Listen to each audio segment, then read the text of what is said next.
muso denmisɛnnin mɔgɔkɔrɔba aw bɛɛ lajɛlen ni ɲankuma minnu bɛ k'an lajɛ Mali kɔnɔ ani Mali kɔ kan aw bɛɛ lajɛlen ni ɲankuma ko kura ye kabi sibiri ŋunuŋunukan min tun bɛ sen na ka ɲɛsin an ka finitigilaka dɔw ka minɛli ma ni o ye k'a fɔ ko u bɛ fɛ ka jamana dafiri ka jamana dɔsenw ka olu dafiri fɛn min ye su in na sisan an ka jamana a minisiri min ɲɛsinnen don an ka jamana kɔnɔko lakana ma ale bɔra ka kunnafoniw di sisan gouvernement ye communiqué officiel kɛ ka ɲɛsin a ko ma a communiqué an bɛna a kɔnɔ kuma bayɛlɛma aw ye mun de bɛ a kɔnɔ jɔn ni jɔn de bɛ a la o tɔgɔw ani o foto nka ka aw ɲɛ aw ka dɔn k'a fɔ ko nin communiqué min kɛra a fɔra ko tubabu dɔ tɔgɔ bɛ a la ni o ye français ni o bɛ baara kɛ français service de renseignement la Vigilier Yann communiqué kɔnɔ kuma an bɛna jɛ k'a lamɛn ɲɔgɔn fɛ an bɛ tila ka segin k'a bayɛlɛma aw ye walasa aw bɛ se k'a faamu cogo min na nin ye flash spécial ye ka bɛn bi alamisa otu kalo tile 14 san 2025 halisa aw bɛ Biricom plateau de kan video a y'a aimé aw ka partager aw minnu bɛ Facebook kan video a y'a aimé aw ka partager aw minnu bɛ k'an lajɛ nin waati na an ka chaîne YouTube kan communiqué kunfɔlɔ min kɛra ORTM na ni o kɛra nazarakan na an b'o communiqué lamɛn ka tila ka a bayɛlɛma aw ye bamanankan na walasa maliden bɛɛ bɛ se ka faamuyali sɔrɔ a ko la ɲininkali kɔni o banna su in na duti o fana o banna su in na a ko a kɔnɔko ani a kɛnɛmako a bɛɛ lajɛlen filɛ nin ye an ka jɛ an ka communiqué lamɛn ɲɔgɔn fɛ.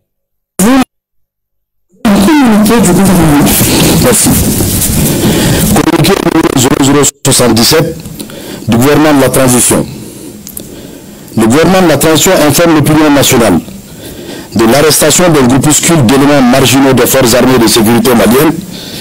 pour des infractions pénales visant à déstabiliser les institutions de la République. Au moment où la nation malienne, unie dans toutes ses composantes, est mobilisée pour consolider notre souveraineté retrouvée et éradiquer les forces terroristes obscurantistes de la Confédération des États du Sahel, ces militaires et des civils n'ont eu d'autres ambitions que de chercher à briser avec l'aide d'États étrangers la dynamique de la refondation du Mali. Grâce au professionnalisme et à la vigilance des services spécialisés, la conspiration a été mise en échec, suivie de l'arrestation des acteurs dès le 1er août 2025. Parmi les personnes interpellées figure un ressortissant français répondant au nom de Vigilier Yann, agissant pour le compte du service de renseignement français, qui a mobilisé des responsables politiques, des acteurs de la société civile et des militaires, dont les généraux de brigade Abbas Dambélé et Mena Sagara. Le gouvernement de la transition, tout en condamnant ce acte subversif, rassure l'opinion d'une part que les enquêtes judiciaires se poursuivent pour identifier d'éventuels complices et d'autre part que les forces armées de sécurité restent déterminées à achever leur mission de lutte contre le terrorisme sous toutes ses formes. Le gouvernement de la transition rassure également l'opinion que la situation est totalement sous contrôle et invite les populations au calme tout en restant vigilantes face aux tentatives désespérées de déstabilisation qui échoueront toujours, plaise à Dieu. Que Dieu bénisse le Mali. Bamako le 14 août 2025. Je vous remercie. Merci bien, monsieur le ministre, et découvrons à présent l'identité des personnes interpellées. Voici en image les personnes interpellées. Général de brigade Abbas Dambélé, général de brigade Mena Sagara, lieutenant-colonel Baba Dambélé, lieutenant-colonel Saïbou Keïta, lieutenant-colonel Mamadou Dikekoro Diarra, lieutenant-colonel Soundalo Diop, capitaine Mohamed Ouattara, caporal Amadou Bouba Koulibaly, sergent-chef Boukari Karakodjo, Yacouba Kodjo Parmi les personnes interpellées figure un étranger. Il est de nationalité française. Son nom, Yann Christian Bernard Fézilier. Il a participé activement à l'opération déjouée avec succès par les services spécialisés.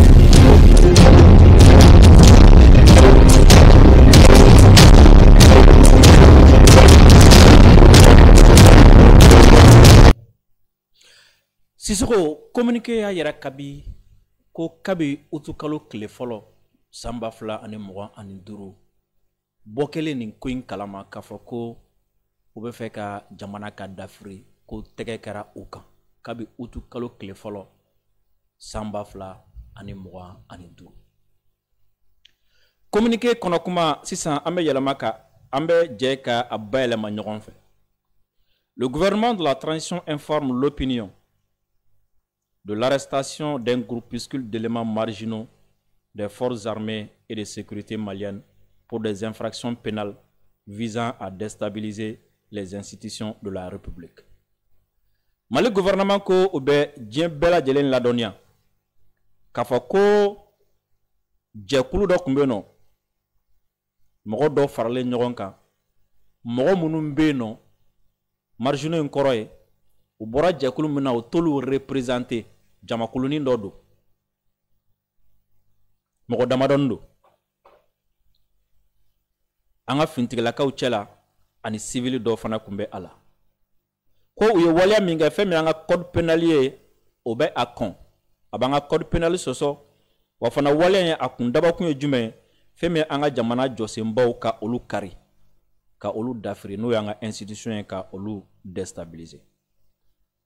Au moment où la nation malienne, unie dans toutes ses composantes, est mobilisée pour consolider notre souveraineté retrouvée et éradiquer les forces terroristes obscurantistes de la Confédération des États du Sahel. Ko wati mina, femi anga jamana, a konona, a bolo farabe, kuma surumi jamana dembe tegebe nyorombolo wati mina, ka wulu kujo,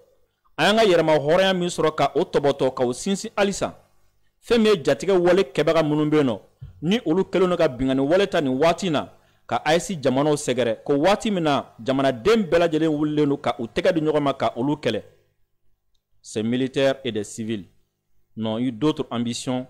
que de chercher à briser avec l'aide d'États étrangers la dynamique de la refondation du Mali. Ko o waati la ko ni mɔgɔ kofɔlen ninnu ko hamina ko wɛrɛ ma ye olu la fo k'a fɔ dɔrɔn ko k'a fɔ ko an ye nin wulikajɔba min kɛ an ye nin siraba min ta ni o ye k'an ka jamana wuli k'a jɔ a sen kan ka a jɔso bɛɛ lajɛlen jɔ a sen kan an y'o siraba min ta ko hamina ko foyi ma kɛ ni mɔgɔ ninnu na ko fo k'a ɲini dɔrɔn ka o kari ka bɔ yen. Grâce au professionnalisme et à la vigilance des services spécialisés,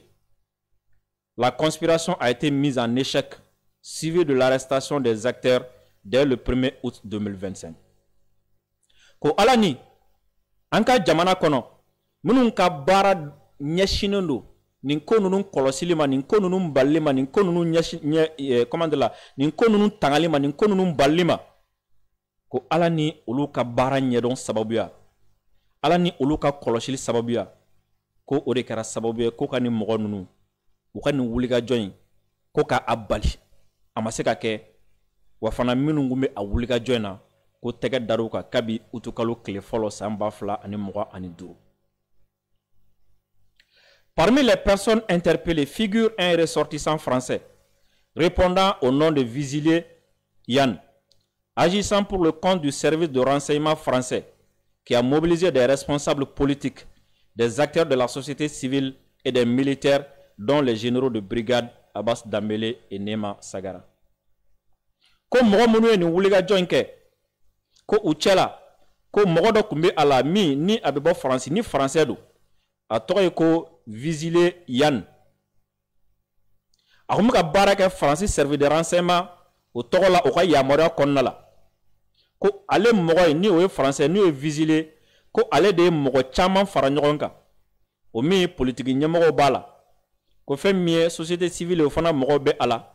ani fintigilaka dɔw o fintigilaka minnu ni an ka sɔrɔsi ɲɛmɔgɔ belebeleba fila kun bɛ a la n'olu ye généraux ye ni o ye Abbas Dambélé ani Nema Sagara.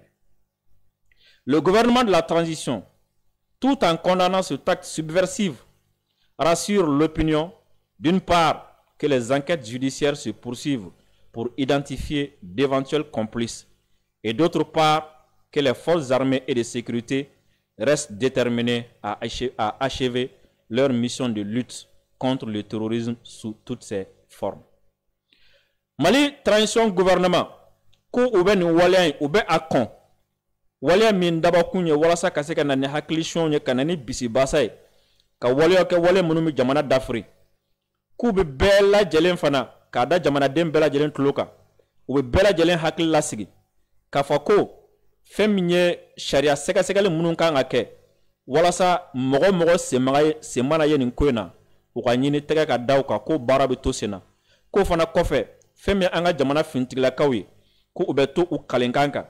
uye bara mindamine, ni uye kafa ko ka jatigali wale ka kele kabanka jamana kono, nou nana siraw sirafe ko bara fana betosena. Le gouvernement de la transition rassure également l'opinion que la situation est totalement sous contrôle et invite les populations au calme tout en restant vigilants face aux tentatives désespérées de déstabilisation qui échoueront toujours, plaise à Dieu. Femme Mali transition gouvernement, koube bela hakila sigi kokore. Kafo ko femme la hala kone ko abe oluka sebagaya kono la situation est sous contrôle. Wa kuba nyini bela jelen fa ambeka to hakili sigi ani basigi kono la. Nga ko okana nga somi okano bali, okana nga koloshil bali. Ko beka to koloshil la, beka to somi kono la. Walasa feminye nin jigilatige walia nunu. No e kanka jamana ka dafri. Okore ko munu mi ka ke u jigilatige le ne ba ka ke. U desele ne be ka ke kanga jamana dafri. U jigilatige walia munu nu be ka ta kanga jamana segere. Ko furubi siri adana. Ko wanu ya ke watu wati una dese ni ala sonama. Que Dieu bénisse le Mali. Ko ala ka barka do Mali la. Bamako le 14 août 2025. Ni kunafonia a dira anka gouvernement fait. Le ministre de l'administration territoriale et de la décentralisation porte-parole du gouvernement. Kunafonia boray. On hakla nin kofe. Ni ngali kon bana. A famuna mimi sena minku misena. Osise ko baro ibora kalama sangon kafa ko koy ko akumbi sena amena. Ko era nyana bora amena. O nga ngali jume. O mundela a fobago ya kanu sibiri ka boni akumaye mo o lien chaman kiya malion an an teke di nyogoma alisa mo shiri ti jamana inka mo shiti jamana inka mo shiti jamana nga hereka mo kelen shiga intérêt manga taka boyani jamana ka intérêt et personne n'est indispensable an an teke di nyogoma alisa jamana an an wasadu ala siso kuma kelen kon be o jelen do be amisaka sosoli ka taka siga amisaka kuma chaman fo nga fen kelen kon be no jelen we jume siso we anga jamana nyemo ibisaka fo we ni mbara inke vraiment ami munafa ibisaka fo we ni mbara inke kumbolo ka keta ibisaka ke we ni mbara inke ni mbaje wa ibisaka fo ni mbara yere be no mo ke folo nga ka fo ko uka koloshiti jamana inka oti chere Kafo ko wulika jof bela jelemi ka ke mimba tu jamana mbe kishi dafrima ko tika ke oti chere. Kafo ko hamina ko te jamana nka basgi jamana nka lakana ko hamina ko to oti chere. Anyo exemple chamba. Do te sno. Do yo be voyage la. Do te dumunu soro ka ke do jele no ka somo ka be kun jume. C'est-à-dire fin kana jamana soro fin kana jamana denso. Na manya kafo ko ambe geleya la. Jamana yɛrɛ kana d'Afrique tunu ka bɔ an bolo pew o baara ka bon n'a bɛɛ wa mɔgɔ tɛ se k'a fɔ ko baara tɛ senna dɛ o kelenni ayi mɔgɔ tɛ se k'a fɔ ko baara tɛ senna mɔgɔ tɛ se k'a fɔ ko bi bi na ko baara tɛ ka kɛ min b'a to Mali ko kana ban pew mɔgɔ tɛ se k'o fɔ dɛ bi bi na bɛɛ tout le monde peut être unanime sur là-dessus jamana in kana d'Afrique a kana déstabiliser joli kana woyo jamana fan bɛɛ fɛ jamana fan bɛɛ kana kɛ donda ya fan bɛɛ kana kɛ woye jamana in kana kɛ jugu sago ye jugu kana yɛlɛ an na an kana dɛsɛ ka bɔ an ka daw fɛ an kana dɛsɛ ka taa an ka sugu la an kana dɛsɛ k'an ka voyage kɛ a Sisoko fɛɛrɛ lajɛlen bɛɛ bɛ ka o fɛɛrɛ bɛɛ lajɛlen de bɛ ka tigɛ nin waati in na jamana ɲɛmɔgɔw fɛ le reste là o tɔ ye waati ko ye ka jolibɔn jɔ pepu an ka jamana kɔnɔ o tɔ ye waati ko ye ka sebagaya 12 sɔrɔ terusu ka fɔ ka ban an ka jamana kɔnɔ o tɔ ye waati ko ye nka min b'an bolo ka o tɔbɔtɔ fɛn ka n'o sɔrɔ mɔgɔ ka se ka o moins an ka se ka ninakili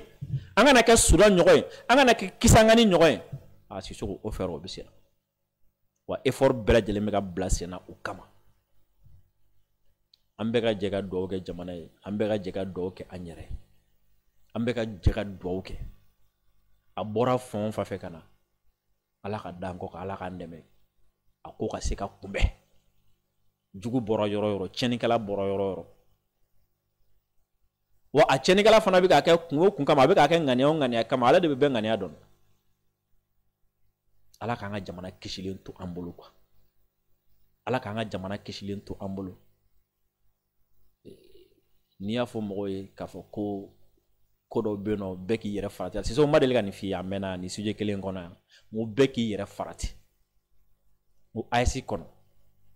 mɔgɔ minnu bɛ ka essayer ka jamana in déstabiliser minnu bɛ k'a ɲini k'a dafiri minnu bɛ k'a ɲini ka ko in bɛɛ jɔ siɲɛ kelen n ko baaraw a kɛbaaw bɛ yen olu bɛ ka ɲini n